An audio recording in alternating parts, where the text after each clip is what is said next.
চিৰাঙত লোমহৰ্ষক হত্যাকাণ্ড স্বামীয়ে হত্যা কৰি পুতি থলে পত্নীৰ মৃতদেহ 13 দিনৰ অন্তত পোহৰলৈ আহে এই লোমহৰ্ষক হত্যাকাণ্ডৰ ঘটনা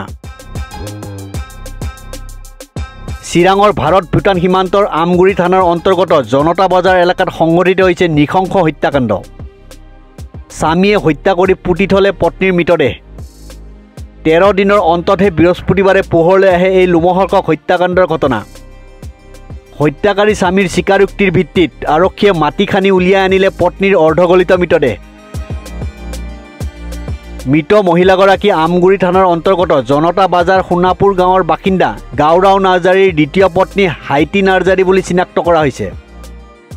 আৰক্ষীয়ে গ্ৰেপ্তাৰ কৰিছে হত্যাকাৰী স্বামী গাওৰাও নাৰ্জাৰীক আৰক্ষীৰ সূত্ৰই জানিবলৈ দিয়া মতে আমগুৰি থানাৰ অন্তৰ্গত জনতা বাজাৰ সোণাপুৰ গাঁৱৰ বাসিন্দা গাওৰাও নাৰ্জাৰীয়ে 23 মেত নিশা মদ্যপান কৰি ঘৰুৱা কাজিয়াত লিপ্ত হৈছিল এটা সময়ত কাজিয়া চৰম পৰ্যায় গৈ পোৱাত হাইতি নাৰ্জাৰীক লাঠিৰে মূৰত আঘাত কৰে গাওৰাও নাৰ্জাৰীয়ে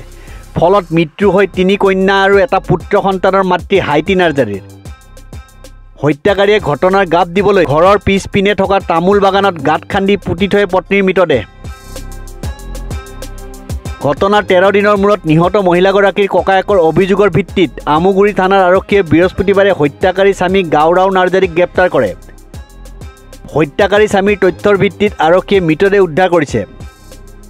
ঘটনা সন্দৰ্ভত আৰক্ষীৰ তদন্ত অব্যাহত আছে নিউজ ডেস্ক ৰিপোৰ্ট নিউজ 13